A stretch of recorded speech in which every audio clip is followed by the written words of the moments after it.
আমি এখন আছি টাঙ্গাইল নিরালা মোড় শহীদ মিনারে।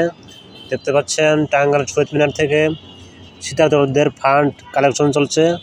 এখানে দেখতে পাচ্ছেন আমাদের ছাত্র ভাইয়েরা, ছাত্র ভাই বোনেরা দেখছেন ইউনিটি ফর হিউম্যানিটি। এখানে দেখতে পাচ্ছেন তারা শীতার্তদের জন্য কালেকশন করছে। আপনিও আপনার জায়গা থেকে আপনার আশেপাশে শীতার্তদের সাহায্য করতে পারেন। আপনি যতটুকু পারেন ততটুকু দেওয়ার চেষ্টা করবেন।